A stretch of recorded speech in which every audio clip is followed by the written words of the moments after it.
Like a virgin. Ooh, that's for the very first time. Like a virgin. Thank you. Ah, vous étiez là, excusez-moi.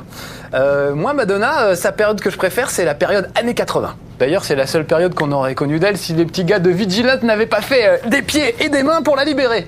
Vous me croyez pas ? Allez, je vous emmène en 1988 pour vérifier. À cette époque, les bourre-pifs se distribuaient uniquement de droite à gauche.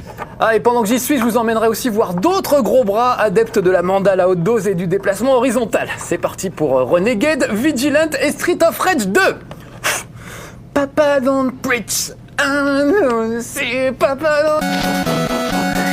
Mais avant ça, j'aimerais vous parler d'un autre créateur beaucoup moins connu, Dan Gorlin, le papa de Shoplifter. Vous savez, ce jeu où on dirige un petit hélico chargé d'aller chercher en territoire ennemi des soldats de chez nous, retenus en otage.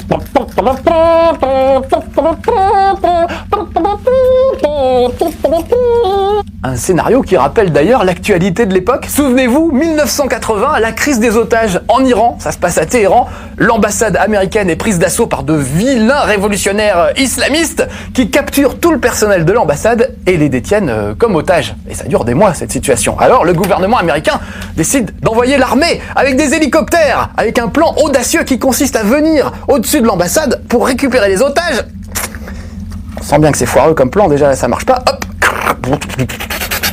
et les ramener chez nous, aux États-Unis. Ils avaient baptisé ça l'opération Eagle Claw, ça veut dire les griffes de l'aigle. En fait d'aigle, on avait plutôt affaire à des buses. Sur les 8 hélicoptères partis délivrer les otages, seulement 2 sont revenus. Les autres se sont écrasés comme des merdes dans le désert et certains avaient même à bord la liste d'agents de la CIA infiltrés en Iran. Je vous assure que c'est une histoire vraie. Je vous recommande d'aller faire un tour sur Wikipédia pour vérifier par vous-même. Ça s'appelle Opération Eagle Claw. Toujours est-il que, sans doute par esprit de revanche, le succès de Shoplifter a été fulgurant. Et pourtant, Dan Gorlin, le créateur du jeu, n'avait jamais fait le rapprochement entre les événements d'Iran et son jeu. C'était un gars qui programmait des jeux chez lui un peu comme un hobby, comme on fait une tour Eiffel en allumettes ou des maquettes d'avions. Et puis en 1982, il était chez son grand-père, il s'ennuyait ferme, et il a piqué à son grand-père son Apple II. Vous voyez la machine qu'on voit dans le fond là.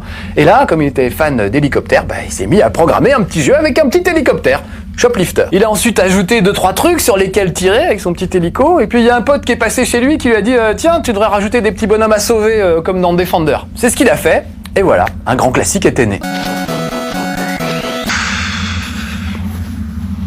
Ah, vous êtes là ? Excusez-moi, j'attendais une copine, mais visiblement, elle a dû avoir un empêchement, je sais pas. Avec ma machine, on devait se faire une petite virée à 2 dans les villes malfamées des années 80. Vous savez ce que c'est, le jeu vidéo, c'est comme l'amour, le plaisir solitaire, c'est bien, mais à 2, c'est mieux. Oh, c'est peut-être pas la meilleure comparaison de ma carrière, ça. Bon, tant pis pour elle, hein. Et puis je vais vous emmener à la place, tiens, allez, soyons fous, c'est parti. Je vous emmène voir Double Dragon, le temple de la baston à 2, suivi de 2 descendants un tout petit peu moins inspirés, un bâtard avec Dragon Ninja et un fils légitime avec Vendetta. Allez, c'est parti, retour en 1987, attachez vos ceintures parce que vous allez voir que ça secoue cette petite machine. Comme je vous le disais tout à l'heure, c'est vrai que dans les années 90, c'était vraiment super à la mode le jeu de castagne entre potes super viril. Pratiquement tous les super-héros y sont passés et on a même vu des personnalités assez inattendues s'y essayer. C'est le cas par exemple de Michael Jackson, qui pourtant, en ce temps-là, chantait des trucs sur la paix et la fraternité entre les peuples, comme par exemple If you're singing be my brother, you don't matter if you're black or white. En gros, ça veut dire si tu veux qu'on soit potes, peu importe que tu sois noir ou blanc. C'est beau, hein? Bon, aujourd'hui, on sait plus trop de quelle couleur il est, Michael, ni ce qu'il a fait de son nez, mais quand on y pense, déjà à l'époque, il était quand même sacrément attiré par la baston. Souvenez-vous quand il se déguisait en chef de gang dans des clips comme Bad ou Beat It. En fait, il était vraiment taillé pour la castagne, le Michael, et je parle pas seulement de son fameux jeu de jambes avec le moonwalk. Pensez donc, un gars qui a plus de nez, il est forcément insensible au bourre-pif. Eh oui, il peut s'en prendre des tonnes, il se relève toujours. C'est sans doute pour ça qu'en 1990, il a accepté d'apparaître dans un jeu de castagne sur borne d'arcade. Ça s'appelait Moonwalker et c'est resté dans les annales comme un monument du kitsch. Die Tirolen sind lustig, die Tirolen sind froh. Sie verkaufen ihr Röllchen und sie schlafen in Stroh. Trudirudiru, la la la, oulala, trudiru.